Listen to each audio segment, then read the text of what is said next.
사랑이 많으신 하나님, 거룩하신 말씀 앞에 섭니다. 하나님 아버지의 말씀은 살아 역사하시는 말씀이고 우리의 생각과 마음과 그 배부와 모든 주님 죄와 연약함을 아시오니 우리가 있는 모습 그대로 주님의 말씀 앞에 나아가나이다. 말씀으로 치유하여 주시고 말씀으로 회복시켜 주시옵소서. 그 말씀 앞에 두렵고 떨리는 그 마음으로 서게 하여 주시되 온전히 선포되어지는 그 말씀을 마음에 고스란히 새기고 돌아가는 이 시간이 될 수 있도록 인도하여 주시옵소서. 주님 말씀하시옵소서. 저희가 듣겠나이다. 감사드리며 예수님의 이름으로 기도합나이다. 아멘. 자, 여러분들에게 책 한 권을 소개를 시켜드릴게요. 아마 한 3년 전, 4년 전 우리 고3 선배들한테 이 책을 이제 마지막 졸업 선물로 이제 줬는데요. 김온윤님의 숨쉬지 못해도 괜찮아라는 이 책이 있어요. 여러분들 한번 괜찮다면 꼭 구입해서 한번 이렇게 사 보는 것도 괜찮은 것 같아요. 또 다른 이제 삶에 도전을 주는 그런 책인데 이 책에 대해서 이제 간단히 이제 설명을 드릴게요. 이제 여기에 주인공이 이 김온유라는 이제 자매인데 수동 엠브라고 여러분들 이제 여기에 호흡에 이렇게 호흡이래요. 입에다 코에다 갖다 대고 이렇게 직접 눌러서 호흡을 이제 불어넣는 그런 수동 엠브라는 게 있는데 그런 수동 엠브로 계속해서 숨을 불어넣지 않으면 숨을 쉴 수 없는 사람이 여기 앞에 있는 이 김온유라는 그런 사람이에요. 그래서 이 자매의 일상을 기록한 책인데 이분이 16살 때였어요. 처음에 시작은 감기로 시작을 합니다. 감기로 시작을 하는데 원래 이 집안은 이제 항상 이제 뭐 병원에 아프면 병원에 가는 게 아니라 항상 이제 집에서 차를 마시고 뭐 이런 식으로 민간요법으로 이제 항상 감기를 이겨냈는데 이때 이제 유난히 그냥 병원에 한번 가고 싶다고 해서 쫄라서 이제 병원에 갔어요. 그래서 병원에 가서 이제 검사를 하는데 이제 폐에 물이 찼다는 이제 결과가 나오고요. 그런데 정확하게 왜 폐에 물이 찼는지에 대한 원인은 발견하지는 못했어요. 하지만 그 결과가 폐에 물이 찼기 때문에 폐렴으로 이제 의사분들이 이제 의심을 하고 폐렴약을 이제 처방을 했죠. 그렇게 1년 동안 폐렴약을 먹고 이제 살았어요. 근데 1년이 지나고 난 뒤에 아무런 원인이 없었다, 이제 이유가 없었다라는 그런 이제 판정이 나오고 그리고 나서 1년 정도 먹은 그 결핵약을 끊었어요. 물론 1년 동안 아무런 이유가 없었지만 아무런 증상이 없었지만 그것을 먹었다라는 것은 조금 억울하기는 하지만 그래도 아무런 문제가 없었다라는 그 소식에 그냥 마음에 한숨을 쉬고 이제 안도를 하고 그냥 이렇게 지나왔죠. 그런데 이제 폐에 물이 찼던 그 기록 때문에 정기적으로는 검사를 받아야 된다라고 의사가 이제 소견을 내줬어요. 그러다가 이제 정기적으로 검사를 하는 그 중에 시간이 지나고 나서 이 몸을 한번 쭉 이렇게 살펴보는데 폐에 혹이 있다라는 것을 발견을 하게 됩니다. 그리고 나서 이 혹을 떼내는 수술을 하자라고 결정을 해요. 그리고 수술날이 되었을 때 수술대에 딱 들어가 봤더니 막상 열고 봤더니 이 혹이 발견되지 않은 거예요. 그래서 그 의사들은 물론 이제 동의를 구했겠죠. 이제 혹은 떼지는 못하고 대신에 폐에 물이 찼기 때문에 흉막 유착술이라고 이제 그것을 폐에 물이 안 차게끔 하는 그런 수술을 하기로 결정을 했어요. 그래서 그것을 수술을 하고 2, 3일 있다가 이제 퇴원을 했죠. 몸이 좋아질 거라는 그 기대를 가지고 있었지만 조금만 걸어 다녀도 호흡이 차서 너무 힘들어서 주저앉을 정도로 너무 이제 건강 상태가 좋지 않았어요. 그래서 결국은 2번째 수술을 해야 되는데 되게 좀 약간 꺼림칙했죠. 수술을 했는데도 회복되지 않았으니까. 그런데 어떻게 결정할 수 있는 그런 결정권이 없었어요. 뭔가 더 나아질 수 있는 방법이 없었으니까. 그래서 결론은 다시 한번 2번째 유착을 시켰던 것을 떼어놓고 거기에 폐에 공기를 주입하고 인공뼈를 삽입하는 수술을 2번째 수술을 다시 한번 결정을 합니다. 그런데 그 수술부터 이 16살짜리 아이, 이 자매, 김온유 자매라는 그 인생이 점점 꼬이기를 시작을 합니다. 몸속에 집어넣었던 그 인공뼈가 잘못된 반응을 일으켜서 염증 반응을 일으켜서 나중에는 결국 폐와 심장이 제 기능을 하지 못한 상태가 될 때까지 망가져 버려요. 이것을 회복시키기 위해서 몇 번의 그런 수술을 했지만 결국은 회복하지 못하고 자동으로 호흡을 하는 그 기계식 호흡 장치도 쓰지 못하고 오직 눌러서 바람을 주입시켜야 되는, 공기를 주입시켜야 되는 수동식 앰부를 써야지만이 살 수 있는 그 지경에 이르게 되어버렸다는 거죠. 16살짜리 그 소녀가 처음에는 감기로 시작을 했지만 결국에는 이렇게 안타까운 그 결과를 맞이할 수밖에 없었다라는 거죠. 낮에는 내가 누르면 되고 낮에는 우리 가족이 눌러주면 되지만 밤에 잘 때 또한 누군가를 눌러줘야 되고 내가 어떤 상황에 처한지를 모르잖아요. 하지만 어떤 상황이 되었든지 간에 눌러줘야 돼요. 그래야지만이 여기 있는 자매가 살아 숨 쉴 수가 있다는 거죠. 이렇게 아무런 상황 가운데 있을 때 사실 이 김온유 자매 아마 여러분들 다큐멘터리나 이런 데서 봤는 친구들도 있을 거예요. 그런데 이런 아무런 상황 가운데서 이 수동식 앰부를 끊임없이 눌러줘야 하는 그런 상황 가운데서 사실 여러 명의 자원봉사자들이 등장을 했는데 그 도움의 손길을 처한 사람은 사실 가족이 아니었어요.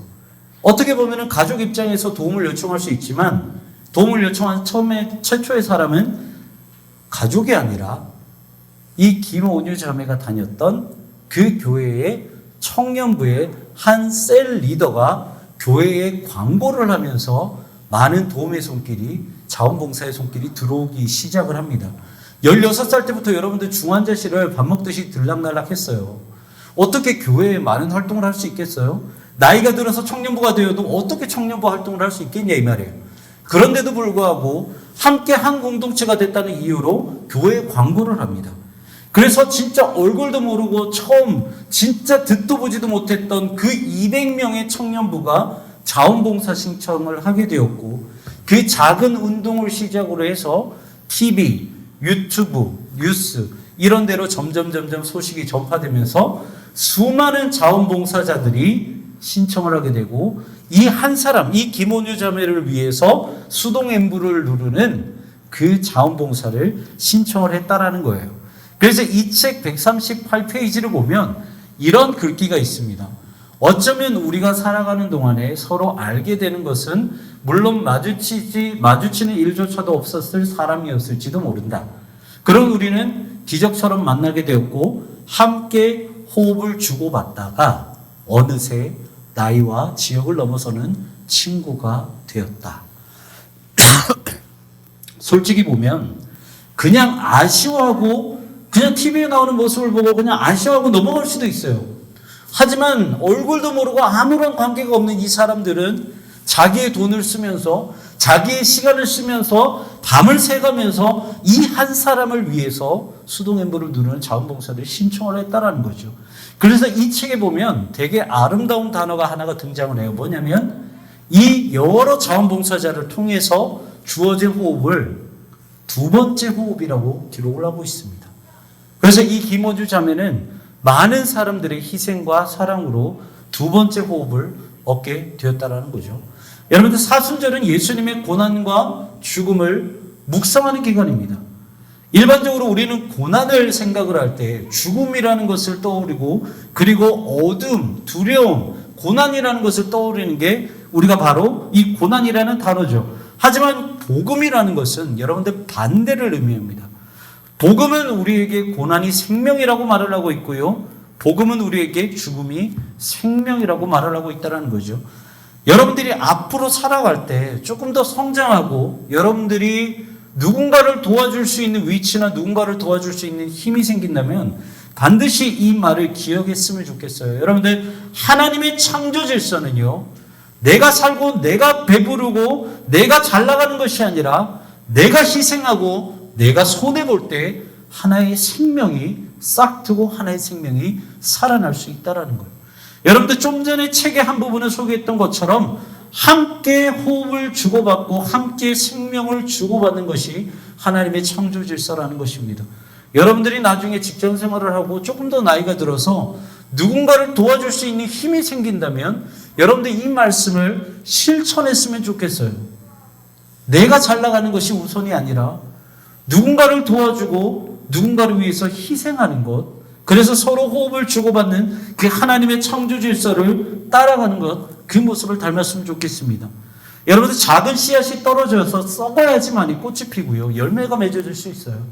그리고 부모님의 피와 땀과 눈물이 있어야지만이 저와 여러분들이 건강하게 성장할 수 있어요. 그리고 예수님의 고난과 죽음이 있었기 때문에 우리가 생명을 얻을 수 있게 된 거예요.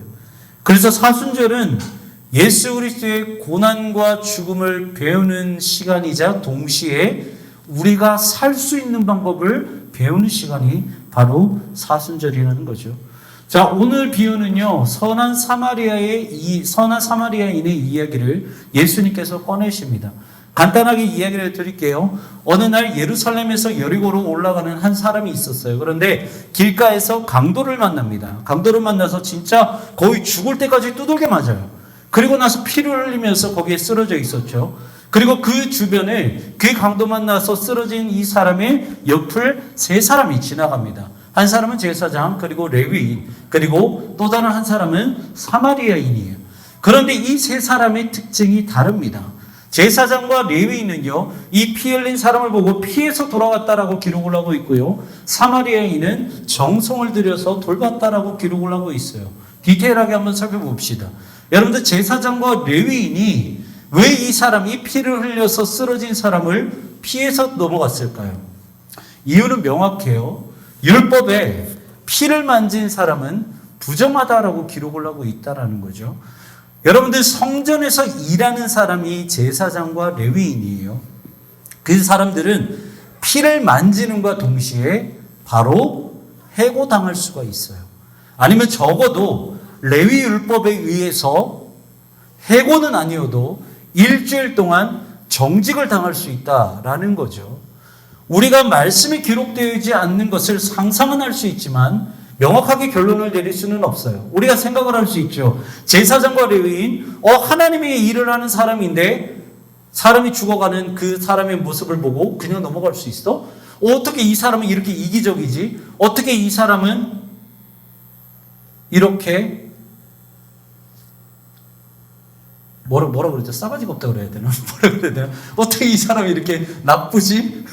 어떻게 이 사람이 이렇게 이기적이지? 어떻게 이렇게 하나님의 일을 하는 사람이 이렇게 할 수 있지라고 생각을 할지는 모르겠지만, 여러분들, 그 이유는 우리가 성경에 나와 있지 않기 때문에 몰라요. 좀 전에 말씀드린 것처럼 이 사람들은 성전에서 일을 하는, 목사님처럼 성전에서 일을 하는 사람이에요. 먹고 살아야 되는 것이 이 사람들에게도 필요하다는 거죠. 하지만 이 피를 만지는 동시에 해고를 당해요. 피를 만지는 동시에 적어도 일주일 정직을 당해요. 그렇다 보면 내가 적어도 일주일 동안 먹고 살 수 있는 그 품삯이 없는 거예요. 그러다 보면 내가 굶어야 되고, 그리고 내가 만약에 결혼을 했다 그러면 내 처와 내 자식이 굶어야 되는 그런 상황이 닥치게 되는 거죠. 여러분들 입장에서는 어떻게 생각을 하겠습니까?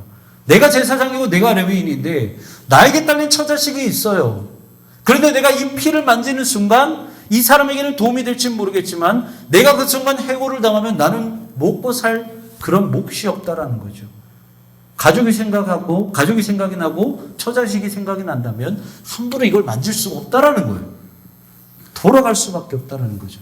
적어도 그들이 담당하고 있었던 그 성전의 일, 내가 먹고 살아야 되는 그 일 때문에 이 사람들은 당연히 돌아가도 우리는 이 사람들에게 삿대질할 수 없고 욕을 할 수 없다는 거예요. 하지만 그 세 번째, 사마리아인은 조금은 달랐어요. 누가 잘났고 누가 잘못했다라는 거 아니에요. 그리고 성경에서도 이 사마리아인이 율법을 알았다, 율법을 몰랐다라는 것은 기록되어 있지 않습니다. 하지만 우리가 명확하게 알 수 있는 것은 이 사람은 쓰러진 강도를 위해서 자신의 손에, 자신의 옷에 피를 묻혔다라는 거예요. 그리고 여행 때 필수품이었던 기름과 포도주를 가지고 상처를 싸매주고 이 사람을 자기 짐승에 태워서 여관에 맡겨주면서 2데나리온을 주면서까지 자신의 사비를 털어서 주면서까지 이 사람을 정성스럽게 돌봤다라는 거죠. 결과적으로 봤을 때는 이 사람은 피를 만졌기 때문에 율법에 의하면 부정해졌어요. 그리고 그 피 흘린 사람을 자기 짐승이 태웠기 때문에 자기 짐승도 부정해졌어요. 그리고 이제 자기도 어떻게 당할지 모르겠지만 자기가 가지고 있었던 여행 필수품을 이 사람을 위해서 사용했어요. 그리고 진짜 한 번도 보지 못했던 이 사람을 위해서 내 사비를 그 사람을 위해서 투자를 했다라는 거죠. 우리가 이 사람들을 어떻게 보고 어떻게 해석할지는 모르겠지만 적어도 명확한 것은 레위인과 제사장은 이 쓰러져서 피 흘리는 강도를 위해 이제 강도 맞은 사람을 위해서 손해 보지 않았다라는 거고요. 그리고 사마리아인은요, 이 피 흘려 죽어가는 사람을 위해서 손해 봤다라는 거예요. 제사장과 레위인이 나쁘고 사마리아인이 율법을 잘 지켰다 이게 아니고 성경은 그걸 말하는 게 아니고요. 레위인과 제사장은 손해를 보지 않았다는 거고 사마리아인은 이 한 사람을 위해 손해를 봤다라는 거죠. 그렇다면 왜 예수님은 이 선한 사마리아 비유를 이 율법 교사에게 들었을까? 그것은 2가지 이유 때문이에요. 첫 번째는 손해보는 것이 결국은 우리가 살 길이기 때문이에요. 여러분들 오늘 본문의 시작은 율법 교사의 질문으로 시작합니다. 어떤 질문이냐면 이 질문이에요. 선생님, 예수님한테 묻죠. 선생님, 내가 무엇을 해야 뭐라고 되어 있어요? 영생을 얻을 수 있겠습니까? 라고 기록을 하고 있어요. 여러분들 우리가 영원한 삶을 누리겠습니까? 라는 그 질문, 우리가 영원히 살 수 있는 이 질문은 율법 교사나 저뿐만 아니라 모든 인류에 있어서 본질적인 질문이에요. 사후의 세계 가운데 내가 모르는, 내가 가지 못했던 그 사후 세계 가운데 내가 어떻게 하면 영생을 얻고 그 가운데서 기쁨을 누리고 복을 누리며 살아갈 수 있을까라는 그 본질적인 질문을 율법교사는 예수님께 던졌다라는 거죠. 그리고 그 질문의 결론, 그 대답은 뭐라고 되어 있냐면 하나님을 사랑하고 이웃을 사랑해야 된다는 것으로 귀결이 되었어요. 그리고 나서 저와 여러분들이 집중해야 될 말씀은 바로 이 말씀이라는 거죠. 본문 28절에 뭐라고 되어 있냐면 예수께서 이르시되 너의 대답이 맞아. 그리고 뭐라고 되어 있어요? 이를 행하라. 그리고 조건절이죠. 그렇다면 너가 살겠다라고 되어 있어요. 쉽게 말하면 너가 하나님을 사랑하고 이웃을 사랑하기 위해서 너가 손해볼 준비가 되어 있어. 그것을 그렇다면 머리로 하는 것으로 그치지 말고 너가 이것을 실천해. 그렇다면 너가 살 거야. 이거를 뒤집어서 말하면요, 저와 여러분들이 영원한 생명을 얻기 위해서라면 손해를 봐야 된다는 말씀을 지금 예수님을 하고 있다는 거죠. 여러분들 우리가 성경을 머릿속으로만 알고 이 율법교사처럼 하나님 사랑, 이웃 사랑 이것을 알고 있습니다라는 것으로만 그친다 그러면 여러분들 생명이 우리의 것이 될 수 없습니다. 야고보서 2장 17절에는 이렇게 말씀을 하고 있어요. 이와 같이 행함이 없는 믿음은 그 자체가 죽은 것이라. 여러분들 우리가 믿음을 가지고 있다 그래가지고 그것이 다 살아있는 믿음이 되고 그것이 다 열매가 맺는 믿음이 아니라는 거예요. 믿음도 죽은 믿음이 있다라는 거죠.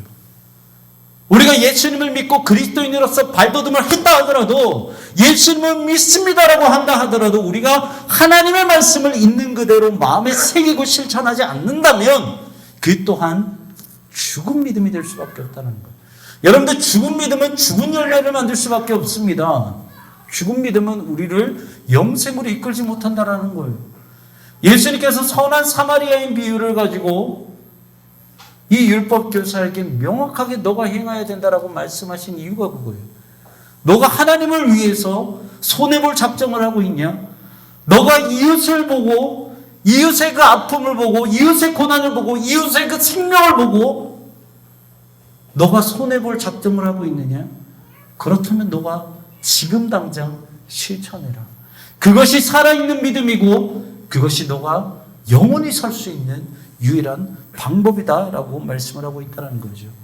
그리고 예수님께서 선한 사마리아인 비유를 드신 2번째 이유는 우리의 착각이에요. 저와 여러분의 착각을 깨기 위해서 예수님은 말씀을 하셨습니다. 율법교사가요, 다시 한번 예수님께 질문을 합니다. 이번에는 조금 더 범위를 축소시켰어요. 처음에는 하나님 사랑과 이웃 사랑에 대해서 물었다면 그 두 번째는 조금 더 범위를 축소해서 이웃 사랑에 대한 질문을 예수님께 던집니다. 그런데 오늘 성경은 우리에게 무엇을 던져주고 있냐면 단순하게 안에서 궁금증을 가지고 순수한 마음으로 예수님께 질문을 했다라는 게 아니라 여기 안에 율법교사의 의도가 있다라고 성경은 우리에게 말씀해 주고 있어요. 이걸 잘 봐야 돼요.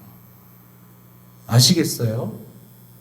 예수님 우리가 어떻게 하면 영생을 얻을 수 있나요? 예수님 우리가 어떻게 하면 이웃사랑을 실천할 수 있나요? 누가 과연 이 이웃이 진정한 이웃이 될 수 있나요? 라고 단순한 질문을 던진 것을 성경이 기록한 게 아니고요. 율법교사, 우리가 지켜봐야 될 것, 우리가 눈여겨봐야 될 것은 율법교사의 의도가 무엇이냐라는 거예요. 자기를 옳게 보이려고. 누가 내 이웃이, 그 사람의 이웃이, 힘들어 아파하는 사람의 이웃이 되겠습니까? 나를 옳게 보이려고. 그런데 이 말을 헬라어 원문으로 말씀을 드리면 이 뜻이에요. 자신의 의로움을 확인시키기 위해서. 그러니까 이 율법교사는 무엇이라고 착각을 하고 있냐면요. 나는 이미 다른 사람을 위해서 손해를 보고 내 이웃을 위해서 희생을 하고 있습니다. 그러니 나는 이미 영원한 생명을 누리고 있는 의인입니다라고 착각을 하고 있다는 거죠. 그래서 그 착각을 예수님께 확인하기 위해서 이 질문을 던졌다는 거예요. 순수한 마음으로 질문을 던진 게 아니라 주님, 나 이미 영생 누리고 있죠. 주님, 나 이미 영생을 누리는 의인이죠 라는 그 의도를 가지고 예수님께 질문을 했다라는 거예요. 그랬을 때 예수님께서는 이 사마리아인 비유를 들면서 선한 사마리아인 비유를 들면서 마지막에 뭐라고 말씀을 하세요? 아니, 마지막 본문의 37절에 뭐라고 말씀하고 계세요? 가서 너도 이와 같이 하라라고 말씀을 하고 있죠. 아니야, 너가 생각하는 것, 너 모습, 너는 의인이 아니야. 너는 실천해서 영생을 누리고 있다라고 생각을 하지. 아니야, 너도 똑같이 실천해라고 말씀하시면서 이 사람이 가지고 있었던 자법을 완전히 깨버렸다라는 거죠. 여러분들, 여기에서 우리는 우리 스스로에게 똑같은 질문을 해볼 필요가 있습니다. 나는 이미 구원을 누리고 있다고 착각을 하고 있는 것은 아닌가?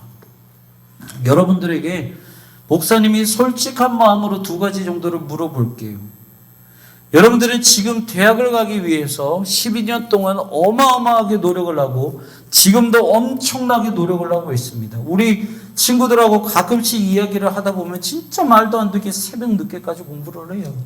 목사님도 물론 그랬어요. 여기 있는 선생님들도 다 그랬단 말이에요. 그런데 중요한 것은 잘 들어요.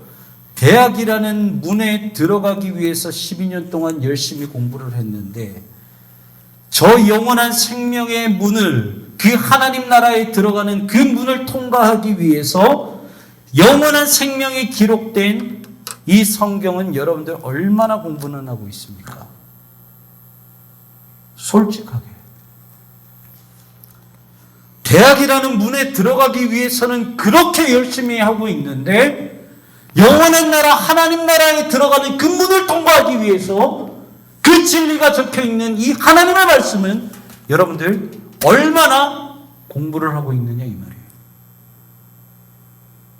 선한 사마리아인 비유가 우리에게 들려주시는 말씀이 그거예요. 너는 지금 그것을 행하고 있느냐? 가서 행하라는 거죠.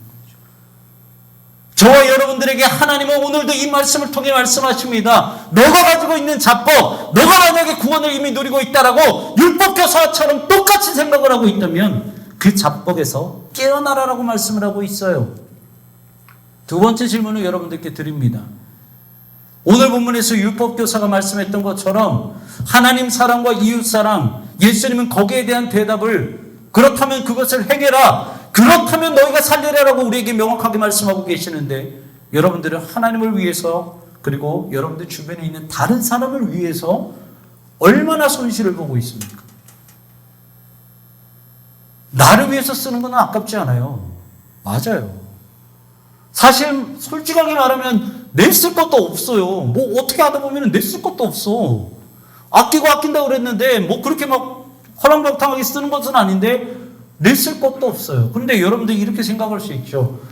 돈이 많으면 더 많이 벌 수 있지 않을까요? 라고 생각을 할 수 있지만 여러분들 돈이 많고 적은 것이 문제가 아니에요. 아무리 돈이 적다 그래도 돈을 적게 번다 그래도 돈을 많이 번다 그래도 중요한 것은 마음이라는 거죠. 여러분들이 마음이 있다 그러면 내가 다른 사람의 그 생명을 위해서 두 번째 호흡을 위해서 내가 손해볼 수 있는 그 마음이 있다면 여러분들이 아무리 적게 번다 하더라도 그리고 지금 여러분들이 받고 있는 그 용돈으로도 여러분들은 손해를 볼 수 있다는 거예요. 다른 사람을 위해 희생을 할 수 있다는 거죠. 그것이 우리가 보는 손해가 한 사람의 생명을 살리는 일이라면 조금 더 나아가서 우리가 보는 그 손해가 하나님이 창조하신 이 모든 생명을 살리는 그 존귀한 일이라는 그 마음이 여러분들에게 있다 그러면 얼마든지 실천하고 손해볼 수 있다라는 거예요. 여러분들 만약 나도 율법교사처럼 구원을 이미 누리고 있다는 이인이라고 생각을 한다면 여러분들의 생각을 깨시길 바랍니다.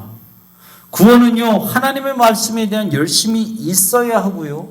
그리고 구원은 나 혼자 열심히 신앙생활하는 것이 아니라 다른 사람을 위해 손해를 볼 때 우리에게 생명이 생기는 것이고요. 그들에게도 생명이 생기게 되는 거예요. 제사장과 레위인처럼 나와 내 가족을 위해서 행하는 것도 중요합니다. 그것이 중요하지 않다라는 것이 아니에요. 하지만 여러분들은 한 걸음 더 나가야 되는 거죠. 누구까지? 선한 사마리아인까지. 나를 위해서뿐만 아니라 다른 사람을 위해서도 여러분들이 손해볼 수 있어야 된다는 거예요. 그리고 결국 오늘 우리 본문이 말씀이 하나님의 말씀이 우리에게 전해주시는 그 메시지는 뭐냐면 내가 손해를 볼 때 결국 그것이 내가 사는 방법이다라는 거예요. 우리 최성 선생님 그 음악 좀 틀어주시겠어요? 자, 우리 신앙의 선배들은요, 사순절을 영적 훈련의 시간으로 보냈어요. 열심히 공부했다라는 거예요. 내가 하나님의 백성으로 그 부활을 놓고 그 부활의 기쁨을 놓고 다시 한번 거듭남을 놓고 엄청나게 열심히 노력하셨어요. 우리 신앙의 선배들은. 여러분들도 마찬가지로 대학이라는 관문, 직장이라는 관문, 결혼이라는 관문을 위해서 노력해야 되는 것도 중요하지만 하나님 나라에 대한 그 문을 통과하기 위해서 여러분들 성경을 끊임없이 배우시고 읽으십시오. 그리고 오늘 말씀에서 우리에게 예수님께서 말씀하신 것처럼 손해를 보라는 것, 그것을 두려워하지 마세요. 그래서 내 주변에 있는 사람도 살고 결국 나도 영생을 누리는 여러분들 되셨으면 좋겠습니다. 사순절은 예수님의 고난과 희생을 기억하는 시간입니다. 예수님의 고난으로, 예수님의 손해로, 예수님의 희생으로 우리가 살아났다면, 그것이 창조 질서라면 똑같이 여러분들의 손길을 통해 여러분들이 손해를 본다면 여러분들의 손길을 통해 생명이 다시 한번 살아나는 그런 귀한 역사가 일어날 거예요. 이 시간에도 우리가 동일하게 지난주와 똑같이 이번 한 주간 살았던 그 우리의 모습을 회개하는 시간을 또 가지려고 합니다. 우리 선생님들, 우리 친구들한테 또 선생님들한테 페이퍼를 나눠주시고요. 우리가 사순절 6째 주, 6주 동안에는 매주 있었던 우리의 죄를 주님께 고백하는 그 시간을 갖고 그것을 십자가에 놓는 그런 우리가 이벤트를 할 거예요. 늘 하는 이야기지만 단순한 행사라고 생각하지 않았으면 좋겠어요. 내가 가지고 있는 진실한 그 마음을 기록해서 하나님께 예수 그리스도의 그 십자가에 넣는 그러한 귀한 사역입니다. 그래서 여러분들 이 시간 우리가 말씀을 들으면서 음악을 들으면서 함께 한 주간의 그런 연약함을 떠올리며 우리 주님께 회개의 고백을 드리는 시간을 갖도록 하겠습니다. 사랑이 많으신 하나님 아버지 감사합니다. 우리가 한 주간 하나님 아버지 앞에 온전히 살지 못했음을 고백합니다. 하나님 아버지, 오늘의 말씀처럼 하나님 아버지의 말씀을 온전히 마음에 새기고 그것을 실천하는 저희가 되기를 소망합니다. 그래서 다른 사람을 살리고 나도 사는 그런 하나님의 백성답게 살아가기를 소망합니다. 하나님, 늘 우리는 부족하지만 하나님 아버지의 손 끝까지 붙잡고 또한 한 주 동안 살아가기를 소망합니다. 사순절 기간 예수 그리스도의 고난으로 우리가 영생을 얻은 것을 기억하게 하시고, 그래서 예수님의 그 사랑을 본받고 예수님의 희생을 본받아 남은 한 주 동안 주님 아버지 앞에 그리고 이 세상 가운데 참된 그리스도인으로서 살아가는 우리 사랑하는 모든 친구들 될 수 있도록 인도하여 주시옵소서. 지금은 우리 주 예수 그리스도의 은혜와 우리를 한없이 사랑하시는 하나님의 사랑과 성령님의 내주교통 위로하심과 역사 충만하심이 영생이라는 본질적인 질문 앞에 나 혼자만의 신앙을 추구하고 나 혼자만의 삶을 추구하는 것이 아니라 하나님 나라를 위해 그리고 나의 영원한 생명을 위해 예수님처럼 낮아지고 희생하고 손해보기를 소망하는 사랑하는 모든 그 친구들과 선생님들 위해 이제로부터 영원까지 함께 하시기를 축원하옵나이다. 아멘.